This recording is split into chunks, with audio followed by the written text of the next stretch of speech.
도르트 얘기를 시작합시다. 오늘 네 번째 시간인데 도르트 신경을 지금 우리는 조직 신학적으로 접근하지 않으려고 하고 있어요.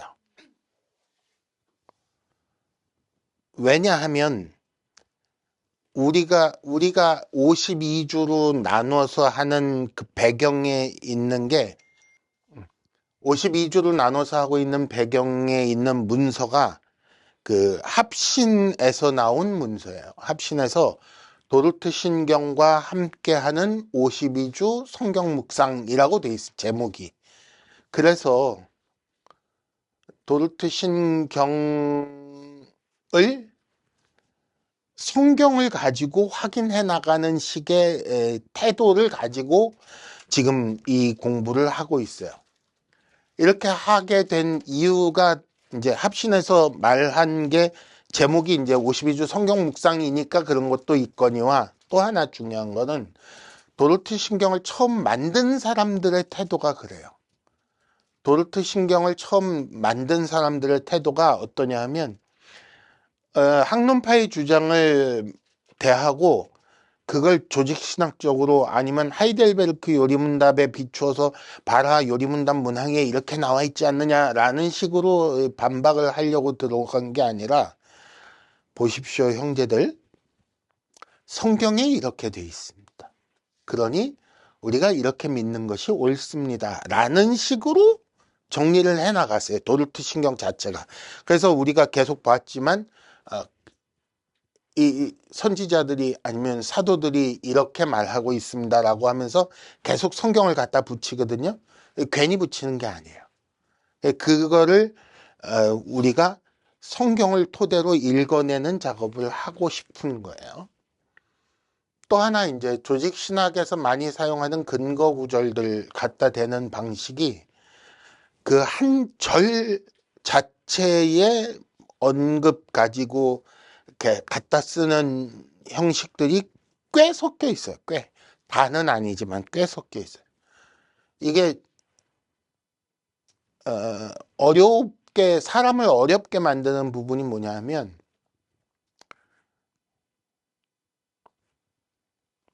이 성경이 정말 이걸 말하고 있다고? 성경 자체의 문맥이 그 흐름이 정말 이걸 지지한다고? 라고 의심이 들 만한 구절들도 갖다 붙여요. 증거 구절로.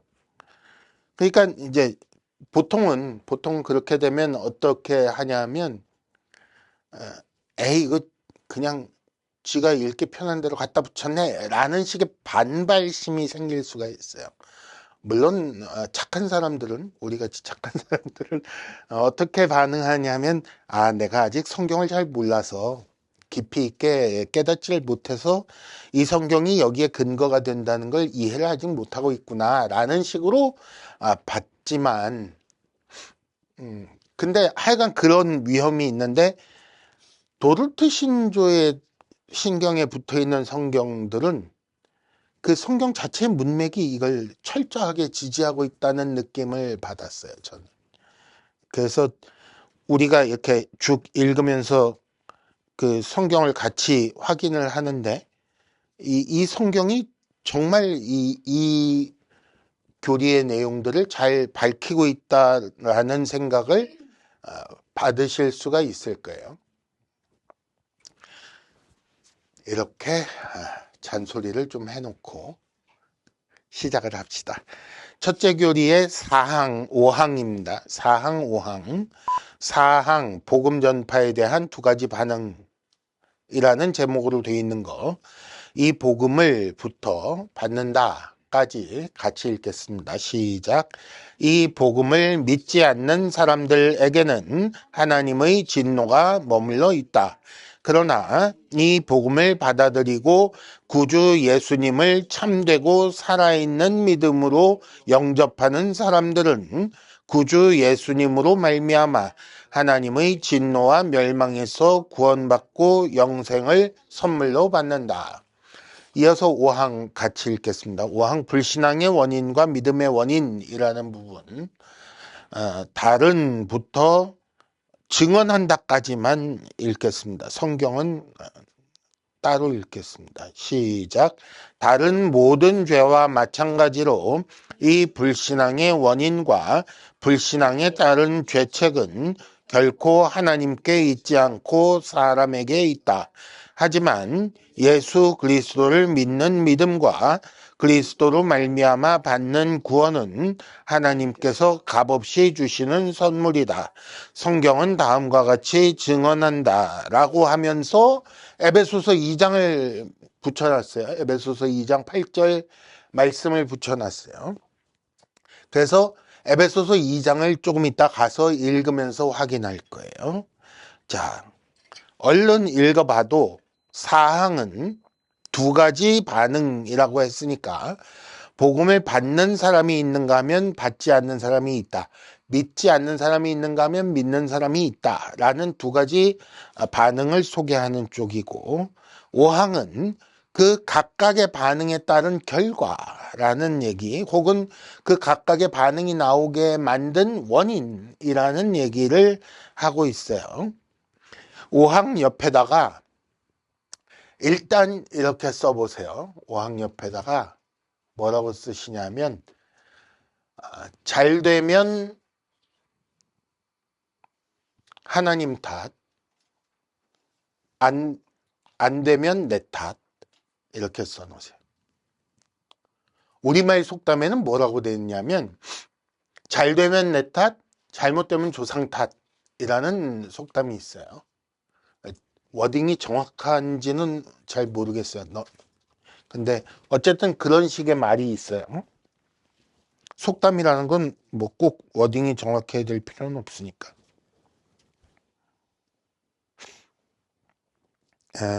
그래서 근데 지금 5항은 반대로 돼 있다는 얘기를 하고 있는 거예요. 잘못되면 누구 탓? 내 탓. 잘 되면 누구 탓? 하나님 탓이라는 거예요. 구원받으면 누구 덕? 하나님 덕이고 구원 못 받는 건 누구 탓이라고요? 내 탓이라는 거예요.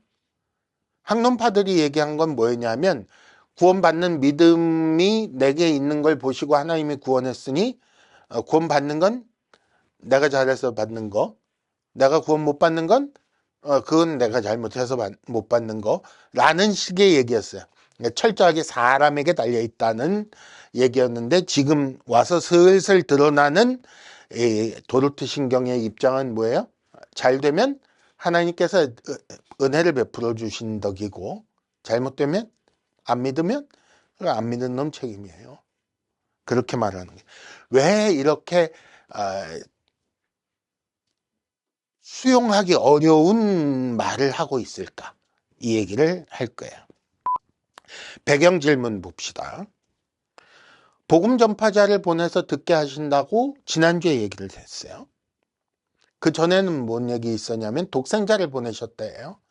독생자를 보내셨고 그리고 복음 전파자를 보내서 그 복음을 듣게 하셨어요. 그 복음을 듣고 믿어야 구원받습니다. 여기까지 이제 오케이.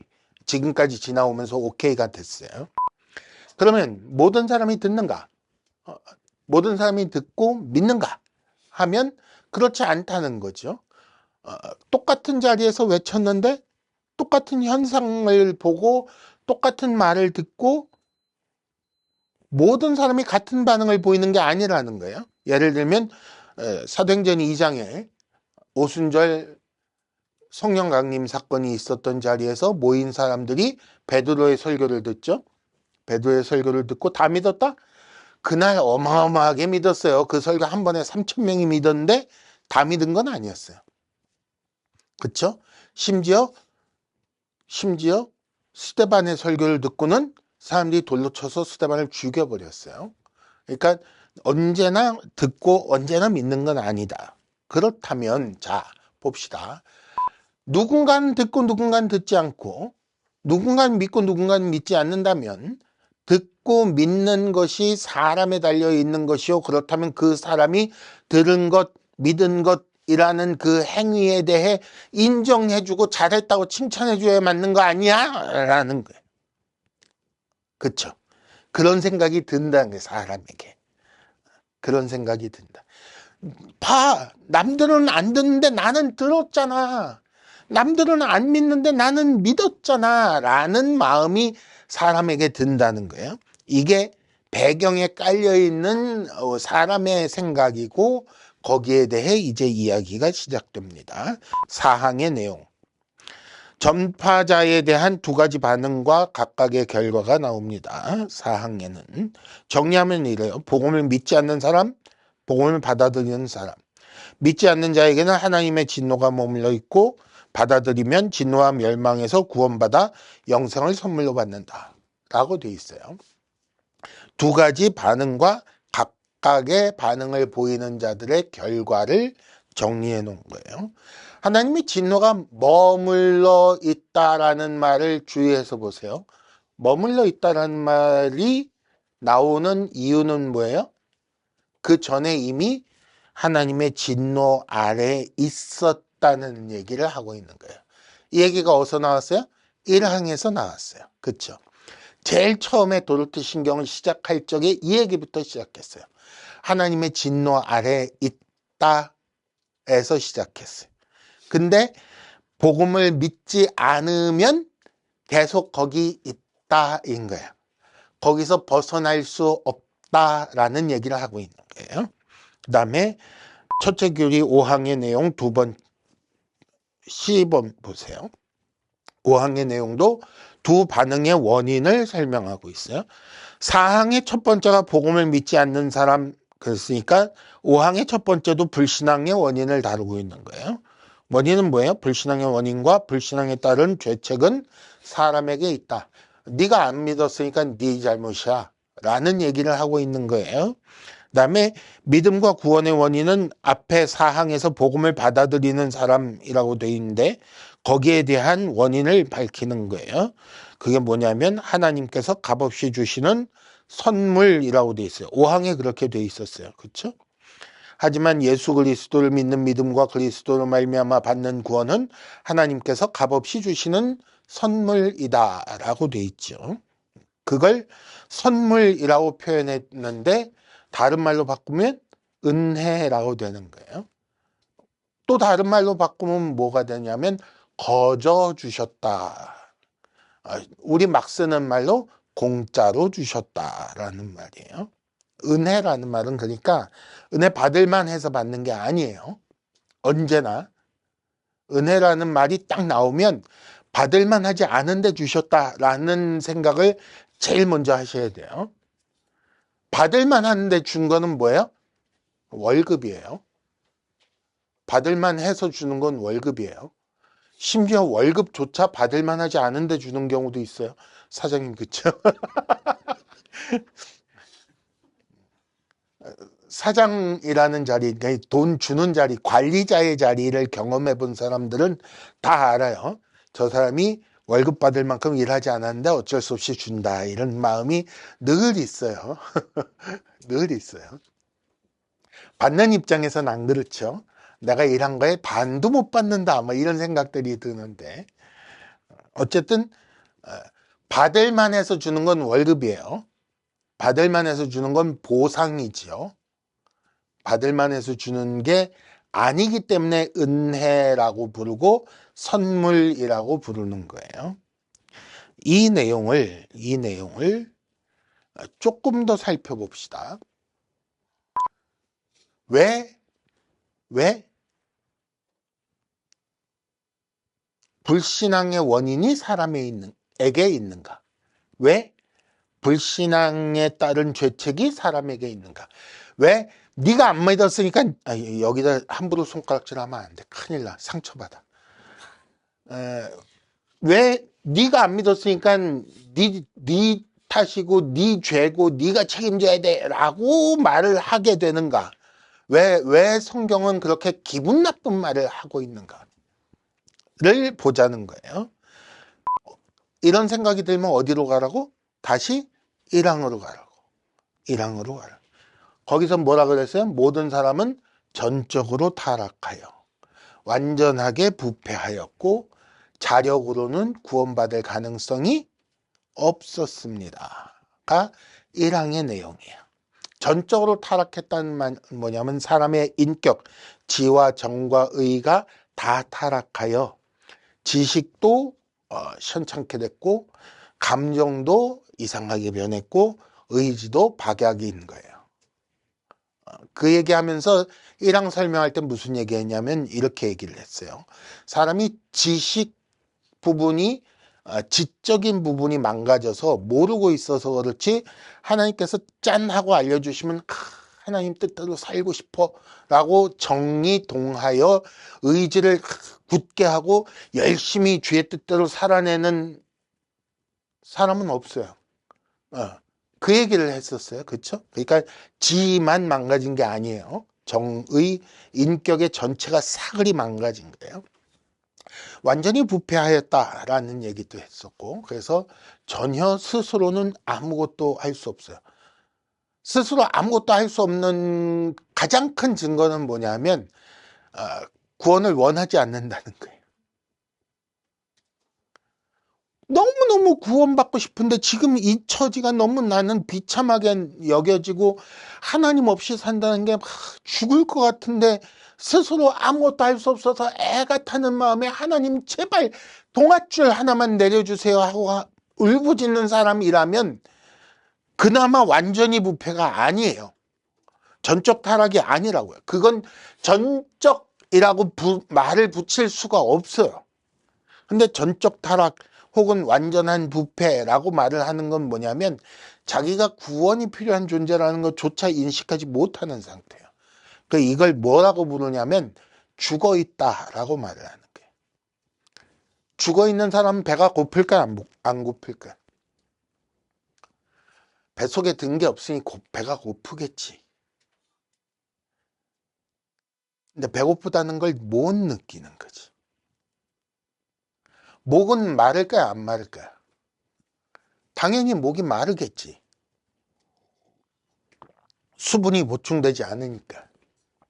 근데 목이 마르다는 걸 못 느끼는 거예요. 사실은 좀 더 정확하게 얘기하면 위 속에 들어가 있는 밥조차 소화시키지 못하고 있어요. 죽으면. 먹고 죽은 귀신 때깔 좋다고 뭐 말들은 하는데 먹고 죽으면 그 먹은 게 소화도 안 되고 여기 그냥 같이 썩어요. 그래서 미이라의 위 속에서 먹은 게 나오는 거예요. 그리고 물을 마셔봐야 물이 흡수가 돼서 몸에서 사용되지를 못해요. 그러니까 목마른 걸 느끼는 것보다 훨씬 더 비참한 상태예요. 죽어 있다라고 표현을 해요. 그래서 어떤 일이 벌어지느냐? 당신은 지금 구원이 필요한 상황입니다. 하나님의 진노 아래 있고 하나님께서 정죄하시면 영원한 형벌을 받을 수밖에 없습니다. 여기서 벗어날 방법이 있습니다. 그러면 우와 진짜요? 이러고 달려드는 게 아니라 넌 무슨 헛소리야? 내가 무슨 죄가 있다 그래? 왜 나들 죽는다 그래? 왜 재수없게 지옥 간다 그러고 왜 형벌 받는다 그러고 그래? 라고 화를 내요. 이거 우리가 전도할 때 늘 당하는 일이에요. 그쵸? 예수 믿고 구원 받으세요. 그러면 뭐라 그래? 나는 구원 필요 없어요. 이런다고. 아니에요. 당신 구원 필요해요. 그러고 달려들면 화를 내게 되지. 내가 무슨 구원이 필요하다. 내가 무슨 죄가 있어서 나더러 죄 있다 그러고 지옥 간다 그러고 벌 받아야 된다 그러고 무슨 헛소리를 하고 있어 라는 게 일반적인 사람들의 일반적인 반응이에요. 죄에 대해서 형벌에 대해서 지옥에 대해서 사람들이 보이는 반응이 그거예요. 다. 거기에서 벗어나는 사람이 있다 없다? 없어요. 거기서 벗어나는 반응은 언제 보이냐면 예수 믿고 교회 와서야 그 반응이 나타나요. 심지어는 예수 믿는다고 교회 와 있는 사람 중에도 안 그러는 사람이 있으니까 저 밖에서는 찾아볼 수가 없는 거죠. 그런데 이 진노와 정죄를 벗어날 방법을 듣고도 거절한다? 라는 말은 이꼴 뭐다? 그 진노 가운데서 벗어나지 않겠다고 스스로 결정한 거다. 난 지금 상태도 괜찮아. 난 지금 죄가 없고 난 지금 상태가 좋아. 난 여기서 벗어나지 않아도 괜찮아. 나는 형벌을 받지 않을 거야. 라고 생각하는 거예요. 지금 이 상태를 유지하겠다고 결정하는 거죠. 이렇게 되면 거기서 벗어날 가능성이 있다 없다? 없는 거야. 시궁창에 처박혀 있는데 괜찮아. 여긴 시궁창이 아니야. 라고 생각하는 사람은 그 시궁창에서 왜 안 나오지? 나와. 그리고 밧줄을 내려줘도 안 잡아요. 자기는 시궁창이 아니라는데 뭘 어쩔 거야. 그쵸? 사람들이 얼마나 이 부분에 있어서 어리석으냐 하면 그걸 잘 알 수 있는 게 도박이에요, 도박. 도박에 빠진 사람들 보세요. 자기가 도박에 빠져 있다는 걸 알까요, 모를까요? 알아요. 알아요. 아는데 안 나와요. 왜 안 나와요? 복구를 하겠다. 나 참. 복구할 실력이 있었으면 거기 안 빠졌지. 돈을 따서 본전을 찾고 나오겠다는 거예요. 도박하는 심리가 늘 그거예요. 도박판에서 못 빠져나오는 유일한 이유는 뭐냐면 내가 지금 손해를 봤다는 거예요. 근데 이 손해를 메꿔서 본전을 찾을 수 있다고 생각하고 본전을 찾으면 나오겠다고 생각하는 거예요. 이게 벌써 제정신이 아닌 거예요. 본전을 찾을 능력이 있었으면 빚지질 않았겠지. 애초에. 근데 빚져놓고 본전을 찾을 수 있다고 생각하는 거예요. 본전 찾으면 나오겠다는 거예요. 근데 본전 가끔 찾기도 하는데 안 나와요. 본전 찾으면 그 다음에 뭐라 그래요? 조금 더 해서 나갈게. 조금만 더 해서 나갈게. 야, 여기서 들인 세월이 얼만데 내가 그동안 못 본 거 해야지. 그리고 다시 까먹기 시작해. 환장하는 거지. 그러니까 알아도 안 나오는 게 사람이에요. 수준이 그렇다고. 그러니까 하나님의 진노, 하나님의 정죄라는 걸 아무리 말해줘도 그게 눈앞에 보이지 않으니 도박판에서 못 벗어나고 있는 자기의 비참함보다 훨씬 더 멀리 있는 거 아니에요. 사람이 보기에. 보통 사람이 보기에. 그러니까는 그 도박빚 만회하는 것보다 덜 급한 거예요. 그러니까 나올 생각이 없어요. 그러니까 불신앙의 원인과 그 불신앙에 따른 죄책이 누구한테 있다? 사람한테 있는 거예요. 하나님이 구원 안 해주신 적이 없어요. 그 다음에 더 중요한 거. 하나님이 그렇게 구원해 주시겠다고 사랑과 은혜를 베풀어 주셨는데 거절한 거 아니에요? 하나님이 그러니까 선물을 주겠다고, 야, 이 선물 좋지. 그러면 아이고 좋아요. 그러고 얼른 받아야 되는데, 응?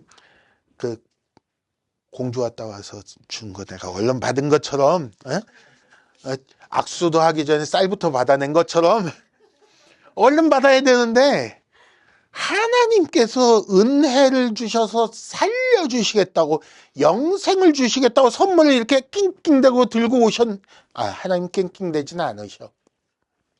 어쨌든 그 좋은 선물을 이렇게 주겠다고 갖고 오셨는데 싫어요. 됐어요. 내지는 차라 잃어버리면 하나님의 이 은혜와 사랑을 아주 나쁜 방식으로 거절한 거예요. 하나님을 모독한 거거든요. 그러니 하나님께서 안 그래도 화가 나 있는데, 진노하시는데, 죄 때문에 그 죄에 대한 진노를 이렇게 억눌러 놓고, 그래도 내가 다시 한번 너한테 은혜를 베풀어 너를 살 수 있도록 기회를 줄게. 그러고 손을 내미셨는데 안 잡았어. 그럼 어떻게 되는 거예요? 괘씸죄가 더해지는 거예요. 하나님을 모독하는 죄가 더해진다고. 그래서 죄가 더 커지는 거예요. 믿지 않는 자들은 이미 멸망에 들어가 있는 상태에서 하나님께서 내미는 손을 잡지 않음으로써 그 멸망에 스스로 더 깊이 들어가는 거예요. 복구하지, 도박 얘기를 했으니까 마저 합시다. 복구 안 해도 돼. 나오기만 하면, 지금이라도 그만두고 나오기만 하면 내가 너 이런 돈 내가 다 그냥 줄게. 그냥 나와. 너 집 문서, 땅 문서 다 넣었지? 내가 그거 말고 다른 집 주고 다른 땅 줄게. 얼른 나와. 라고 하면 나와요? 안 나와요. 그건 그거대로 주면 안 될까? 그거 가지고 이거 한 번 더 하면 복구할 수 있는데 이 생각해요. 그 집과 그 땅까지 여기다 처박을 생각을 하는 게 사람의 심리예요. 하나님을 향해서도 그런 식으로 반응해요. 그래서 타락한 자, 부패한 자는, 타락하고 부패한 사람은 하나님께서 말씀을 하시면 그 말씀이 사랑의 말씀이건 아니면 그 진노와 죄에 대한 벌에 대한 말씀이건 듣기 싫어요. 듣기 싫어서 어떻게 결심하느냐. 절대 듣지 않고 절대로 믿지 않겠다고 결심해요. 지옥은 내가 가지 네가 가냐? 그러곤 가겠다 그래요. 와, 정말 난 교회 다니는 사람 중에서 그런 말 하는 사람도 봤어요. 내가 저놈 죽이고 지옥에 가겠다 그러는 사람을 본 적이 있어요.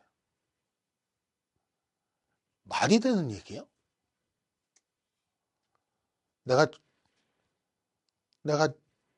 저놈을 못 죽이는 한이 있어도 천국에 가야겠다. 이게 정상 아니에요? 사실은? 내가 원수를 못 갚는 한이 있어도 천국에 가야겠다. 내가 저놈 때문에 속이 썩어 문드러지는 한이 있어도 천국이 너무 좋으니까 천국에 가야겠다. 이게 정상이지. 근데 심지어 교회 다니는 사람 중에 내가 저놈 죽이고 지옥 가겠다는 사람이 있더라니까요. 그러니 교회 안 다니는 사람은 오죽하겠어요. 그렇죠? 천국이라는 거 아예 믿지도 않고 인정하지 않는 사람이니까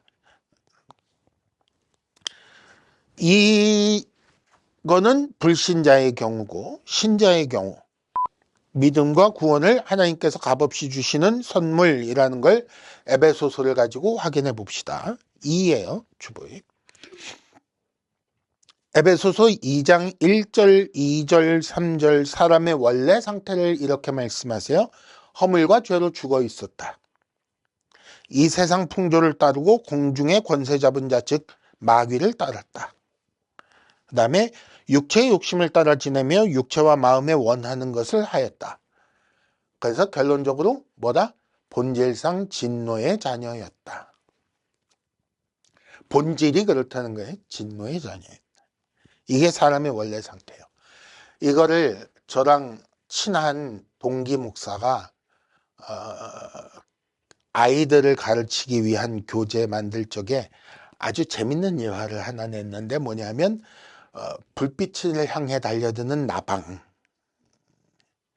나방이 불빛을 향해 달려드는 게 죽을 줄 알면서 이렇게 삑 돌아가지고 들어가는 그것처럼 사람은 본질상 진노의 자녀 벗어날 능력이 없다라는 얘기를 일부 맞는 것도 있고 일부 틀리는 부분도 있어요. 뭐 굳이 과학적으로 따지자면 근데 그런 존재라는 거는 분명해요. 사람은 지옥을 향해 멸망을 향해 하나님의 진노 속으로 이렇게 마치 스스로 걸어 들어가는 것처럼 그런 존재예요. 그래서 지난번에 무슨 얘기했냐면 라이언킹 그 들소 때 얘기를 했어요. 앞에 절벽이 있는 줄도 모르고 열심히 뛰어가서 다 떨어져 죽는 그 얘기를 한 적이 있어요. 그런 존재를 향해서 하나님께서 하시는 일이 4절, 5절, 6절입니다. 긍휼이 풍성하신 하나님이 우리를 사랑하신 그 큰 사랑을 인하여 5절 허물로 죽은 우리를 그리스도와 함께 살리셨고 6절 또 함께 일으켜서 그리스도 예수 안에서 함께 하늘에 앉히셨습니다. 이게 하나님이 하시는 일입니다. 1, 2, 3절 사람의 원래 상태 중에 사람이 한 일이 있다 없다? 없어요. 없이 그냥 바로 4절로 넘어오는 거예요. 본질상 진노의 자녀였지만 그러나 굳게 결심하고 이런 말이 없어요. 그냥 4절 본질상 진노의 자녀였는데 그런데 긍휼이 풍성하신 하나님이 그냥 일방적으로 구원해내셨다는 거예요. 거기에 하나님께서 한 일이 있는가 하면 2장 8절 은혜에 의하여 믿음으로 말미암아 라고 해놨어요. 이 말을 듣고 사람들이 아주 기뻐합니다. 봐, 하나님의 은혜가 있고 거기에 더해서 사람의 믿음이 있으니까 되는 거잖아. 사람이 믿어야 구원받는 거야. 내가 믿지 않으면 하나님의 은혜도 아무 소용이 없어 라고 얘기할까 봐 바로 그 뒤에다 붙여서 뭐라고, 같은 절이에요. 2장 8절 바로 그 뒤에 붙여서 너희에게서 난 것이 아니요 하나님의 선물이라. 보통은 이 말을 이렇게 설명을 해요. 믿음도 선물이다 라고 말들을 하는데 좋은 설명이에요. 실제로 믿음도 선물로 주셔요. 하나님께서 선물로 그러니까 은혜로 믿음을 딱 주셔서 안 믿어지던 게 갑자기 믿어져요. 마치 혼돈하고 공허한 세상을 향하여 빛이 있으라 하시며 빛이 있었던 것처럼 어느 날 갑자기 마음속에 이게 빛이 한 줄이 팍 떨어지면서 확 믿어지는 경험들이 있어요. 믿음을 실제로 선물로 주세요. 근데 그게 아니더라도 여기서 말하는 믿음은 믿음이라는 형식을 통해서 하나님께서 구원하신다라고 할 때 믿음이라는 건 사람 편에서 하는 일이 아무것도 없다는 얘기를 바꿔서 하는 얘기예요. 자, 구원에 있어서 사람의 원래 상태 그리고 하나님께서 주시는 은혜로 말미암은 나중 상태를 쭉 놓고 볼 적에 믿음이라는 게 어디쯤 있는지 보세요. 이 노선에 여기서 시작점과 끝점을 이렇게 직선으로 딱 연결했을 때 믿음은 어디쯤 들어갈까? 출발점? 도착점? 중간에 어디? 아무데도 안 들어가요. 아무데도 안 들어가요.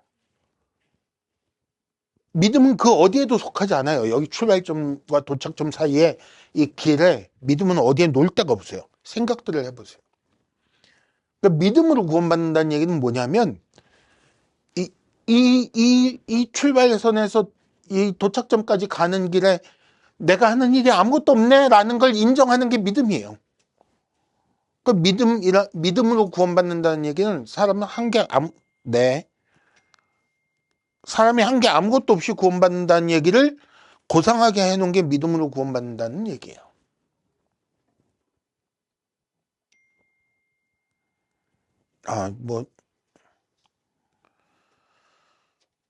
그래서 하나님의 은혜가 있고 거기에 더해서 사람이 믿어야 구원을 받는, 내가 믿은 거야 라고 말하는 거는 생각을 조금 더 해보면 순식간에 사라질 얘기예요. 그 다음에 또 하나 성경이 제시되어 있는데 빌립보서 1장 29절이에요. 은혜를 주신 것은 다만 그를 믿게 하려 하심이라 라고 기록되어 있어요. 그러니까 믿음이라는 걸로 이 과정 속에 들어와 이 결과를 얻게 하시려고 하나님이 은혜를 주셔서 믿게 하시는 거예요. 자, 그래서 1항 가능성이 없었던 인간에게, 2항 하나님께서 구원의 길을 내시고 독생자를 주셨잖아요. 구원의 길을 내시고, 3항 이 구원의 길을 내셨다는 기쁜 소식을 듣게 하시고, 3항 그 다음에 믿음도 주시고 그리고 듣고 믿게 하셔서 구원하시는 거예요. 그러니 진노 가운데 머물러 있다. 그럼 누구 잘못? 사람 잘못인 거예요. 믿지 않은 사람 잘못. 근데 거기서 벗어나서 믿고 구원을 얻었다. 누구 은혜? 하나님의 은혜. 그래서 다시 처음에 뭐라고 적으라고 했어요? 거기다가 잘 되면 하나님 덕이고 못 되면 내 탓인 거예요. 이 우스운 얘기를 어쩔 수 없이 고백할 수밖에 없어요. 자, 그래서 결론. 구원의 원인이 하나님께 있습니다 라고 결론을 내요. 이 결론을 내면서 우리는 자연스럽게 위로를 얻습니다. 왜 위로가 있는가? 만일 내 구원이 내 조건과 내 행실에 달려 있다면 나는 구원받을 수 있다 없다? 없다. 이걸 위해서 칠판을 여직 아꼈네. 우리의 믿음을 잘 보세요. 믿음이 이렇게 직선으로 우상향한다? 믿음이 이렇게 직선으로 우상향하는 사람은 없어요. 세상에 그런 사람이 어디 있어? 각자 자신을 생각해 보세요. 우리들의 믿음은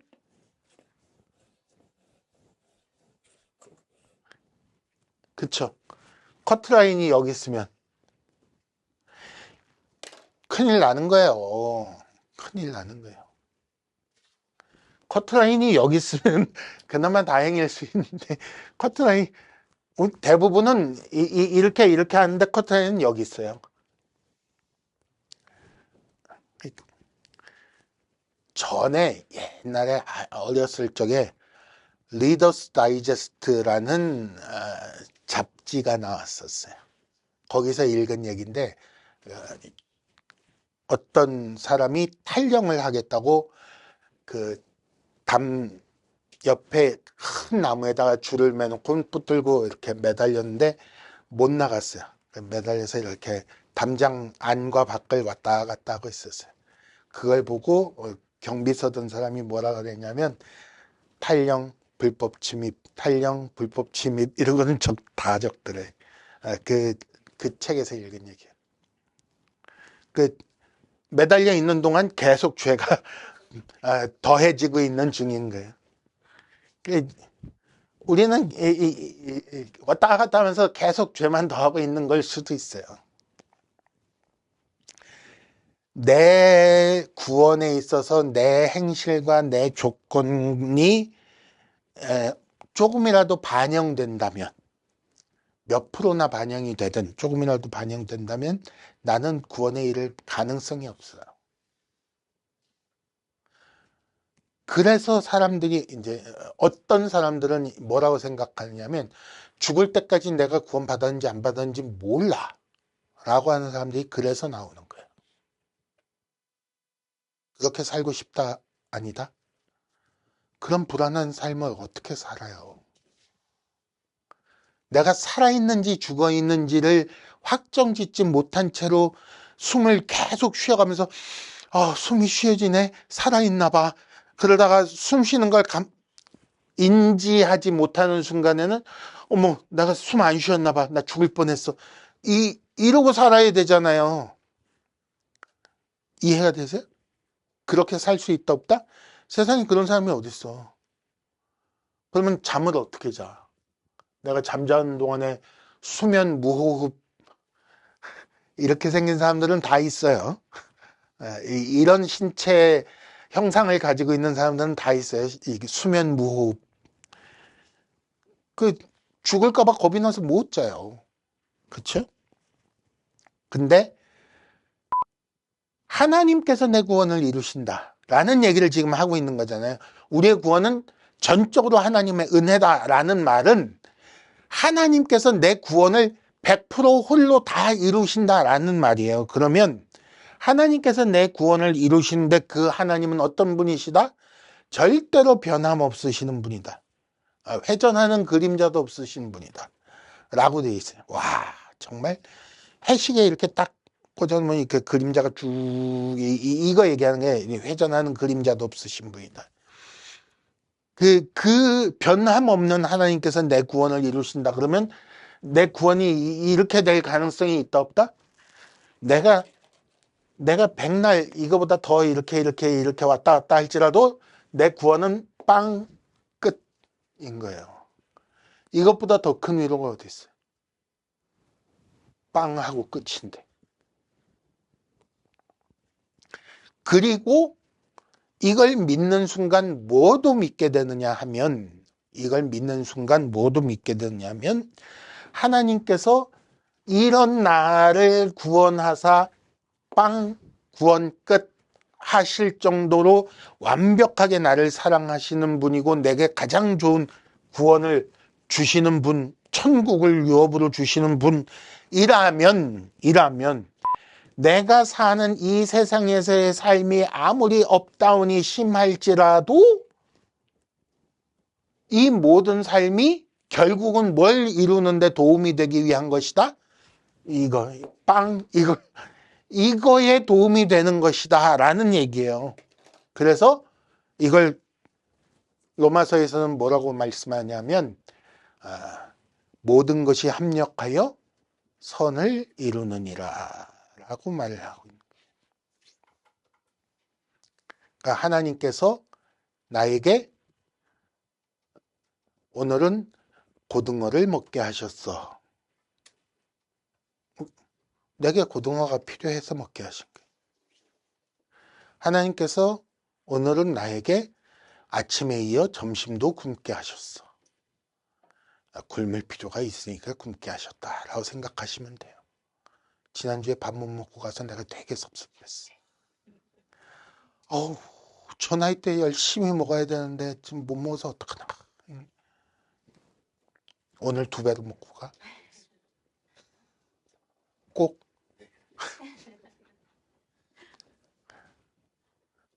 그런다고 지난주께 보충되진 않겠지만 굶게 하시면 주께서 내게 필요해서 굶게 하셨다라고 생각해도 돼요. 그만큼 나를 사랑하시고 내가 구원에 이르는 거에 대해서 진심이신 분이에요. 나의 업다운과 상관없이 이루시는 분이에요. 이걸 알고 사는 사람들은 어떻게 된다? 주께서 가장 좋은 것을 가장 좋은 때 주실 터이니 걱정 근심할 필요가 없다라고 생각하고 살게 되는 거예요.